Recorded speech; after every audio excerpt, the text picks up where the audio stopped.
بسم اللہ الرحمن الرحیم صلی اللہ عظیم رب العرش العظیم یا شفیع یا شافی و کافی آمین۔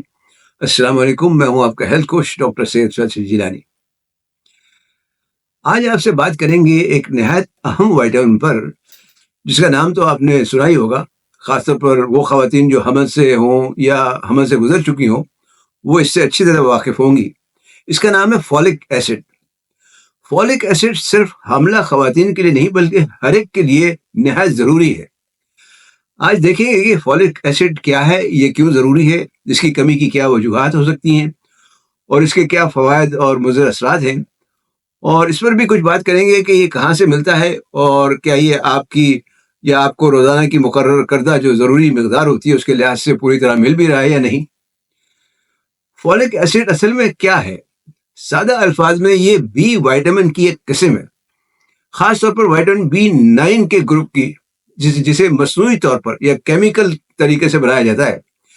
اسے مختلف کھانوں، مشروبات اور غذائی سپلیمنٹس وغیرہ میں بھی شامل کرتے ہیں۔ اصل میں ہمارے جسم کو فولیٹ کی ضرورت ہوتی ہے جو یہ خود سے نہیں بناتا۔ فولیٹ اور فولک ایسڈ کو لوگ عام طور پہ ایک ہی سمجھتے ہیں، جبکہ فولیٹ اصل میں ہر قسم کی وائٹامن B9 کے لیے استعمال ہوتا ہے، جس میں فولک ایسڈ اور جیسے مثال طور پر MTH5 بھی وغیرہ بھی شامل ہے۔ فولک ایسڈ جسم میں جا کر بہت سے ضروری اور اہم کام سر انجام دیتا ہے۔ یہ کیوں ضروری ہے، اس پر بات کرنے سے پہلے آپ سے درخواست ہے کہ صحت و تندرستی کے بارے میں نئی معلومات حاصل کرنے کے لیے چینل سبسکرائب کر کے بیل آئیکن پر کلک کرنا نہ بھولیں، تاکہ آپ کو آنے والی ویڈیوز کی بر وقت اطلاع مل سکے۔ فولک ایسڈ کا سب سے اہم کام DNA بنانا ہے۔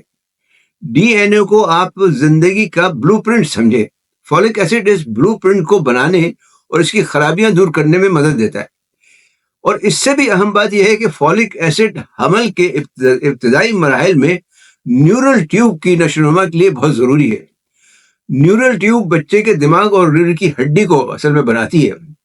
مناسب مقدار میں اگر فولک ایسڈ نہ ملے تو نیورل ٹیوب کے نقص پیدا ہو سکتے ہیں، جو جیسے اسپائنا بیفیڈا کہلاتا ہے، اس کا خطرہ ہو جاتا ہے۔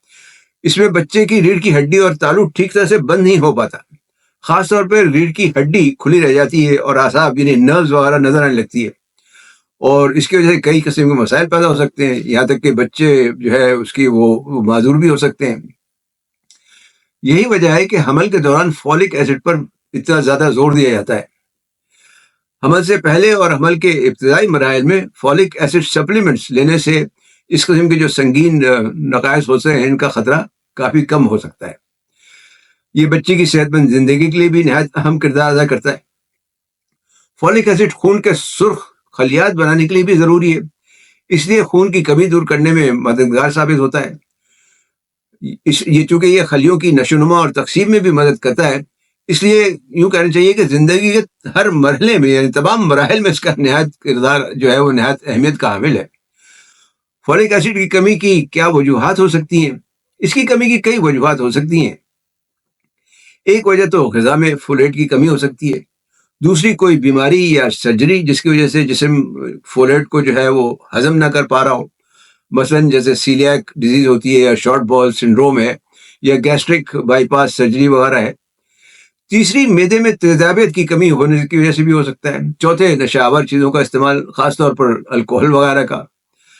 پانچویں دوران حمل یعنی ہو سکتا ہے۔ چھٹے ہیمولیٹک انیمیا، جس میں خون کے سرخ خلیے بہت تیزی سے ٹوٹنے لگتے ہیں، مطلب جسم کے خون سرخ خلیے اتنی رفتار سے نہیں بنا پاتا جسم جتنی رفتار سے یہ ٹوٹ رہے ہوتے ہیں۔ اور چھٹی وجہ جو ہے اس کی وہ ڈائلسس ہو سکتی ہے۔ کم مقدار میں فولیٹ لینے سے بھی مسائل پیدا ہو سکتے ہیں، مثلاً انیمیا ہو سکتا ہے، اور اگر حمل ہو تو بچے کی نشوونما میں خرابی ہو سکتی ہے، ذہنی بیماریاں بھی ہو سکتی ہیں، مدافعتی نظام کی کمزوری اور ڈپریشن وغیرہ بھی ہو سکتا ہے۔ ان تمام وجوہات سے آپ بخوبی اندازہ لگا سکتے ہیں کہ فولک ایسڈ روزانہ کی ضروری مقدار کے لحاظ سے لینا کیوں ضروری ہے اور اس کے کیا فوائد ہو سکتے ہیں۔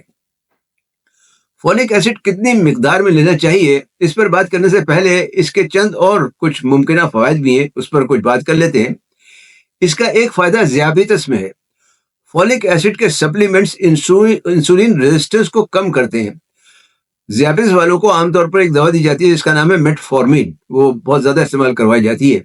یہ دوا فولک ایسڈ میں کمی کرتی ہے. اس لیے اگر آپ یعنی کوئی جو ذیابیطس پیشنٹ ہو تو وہ اگر میٹفارمین یوز کر رہا ہو، استعمال کر رہا ہو، تو اس کو چاہیے کہ وہ ساتھ میں فولک ایسڈ بھی لے اور ڈاکٹر سے پوچھ لیں اور فولک ایسڈ ضرور استعمال کریں.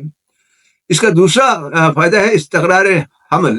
یعنی جرنل آف آبسٹیٹرکس اینڈ گائنیکالوجی کی ایک تحقیق کے مطابق یہ بیضے کی صحت بہتر کر کے اس کی افزائش اور حمل برقرار رکھنے میں مدد دے سکتا ہے. تیسرا فائدہ سوزش دور کرنا ہے.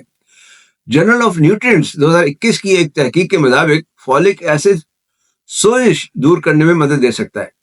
یہ سی ریئیکٹیو پروٹین جو کہ مارکرز آف انفلیمیشن کہلاتی ہے، سوزش کے مارکرز کہلاتی ہے، اسے کم کرتا ہے. چوتھا فائدہ گردوں کی بیماری میں فائدہ دیتا ہے. گردے جیسے آپ جانتے ہیں خون کو فلٹر کرتے ہیں، لیکن اگر ان میں کوئی خرابی ہو جائے تو ہوموسسٹین نامی ایک مادہ جو ہے وہ خون میں بڑھنا شروع ہو جاتا ہے. اسے ہائپر ہوموسسٹینیمیا کہتے ہیں، جس کی وجہ سے سوزش، امراض قلب اور فالج وغیرہ کے خطرات بڑھ جاتے ہیں. 2018 کے journal of cardio renal medicine کے مطابق فولک ایسڈ ہوموسسٹین کو میتھیونائن میں تبدیل کرنے میں کلیدی کردار ادا کرتا ہے. اگر جسم میں فولک ایسڈ کی مقدار کم ہو تو یہ عمل جو ہے وہ پورا نہیں ہو سکتا. تو جناب یہ تو ہوئے فولک ایسڈ کے مزید کچھ فوائد. اب سوال ہے کہ فولک ایسڈ کی جو عمومی روزانہ مقدار خوراک ہے وہ کیا ہے؟ تو بڑوں میں اس کی روزانہ کی مقدار 400 مائکرو گرام بنتی ہے، لیکن اس کی اگر کمی ہو یا خواتین میں حمل ہو تو اس کے دوران ڈاکٹر حضرات اس سے زیادہ بھی دے سکتے ہیں. عام طور بازار میں جو ملٹی وائٹامنز وغیرہ ملتی ہے ان میں فولک ایسڈ بھی شامل ہوتا ہے، 400 یا 800 مائکرو گرام. بعض کھانے کی پینے کی چیزوں میں بھی اسے ملاتے ہیں، مثلا ڈبل روٹی وغیرہ میں، دلیے میں، پاستا ہے، چاول اور مکئی وغیرہ میں. تو یہ تو آپ جان ہی چکے ہیں کہ فولک ایسڈ مصنوعی طریقوں سے یا کیمیکل سے بنایا جاتا ہے. تو لیکن جہاں تک فولیٹ کا تعلق ہے تو یہ قدرتی طور پر کئی غذاؤں سے حاصل ہو سکتا ہے. مثلا پالک ہے، ہری بند گوبھی ہے، ایووکاڈو، مالٹا ہے، کینو، موسمی وغیرہ ہے، گائے کی کلیجی اور انڈوں وغیرہ سے آپ اسے حاصل کر سکتے ہیں.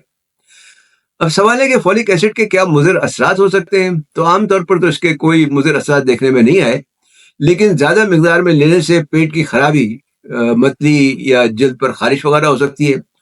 اور اگر کچھ زیادہ ہی مقدار میں لینا شروع کر دیا جائے تو اعصابی تکالیف وغیرہ بھی پیدا ہو سکتی ہیں.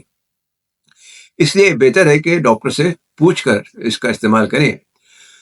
خلاصہ یہ ہے کہ فولک ایسڈ ہر کسی کے لیے ضروری ہے. یہ ڈی این اے اور خون کے سرخ خلیات بنانے میں مدد دیتا ہے اور خلیوں کی نشو و نما کرتا ہے.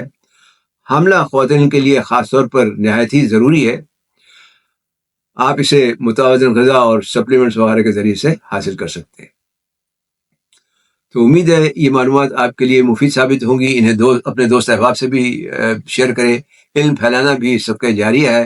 ویڈیو دیکھنے کا شکریہ. صحت مند رہیں، شاد آباد رہیں. والسلام علیکم ورحمۃ اللہ وبرکاتہ.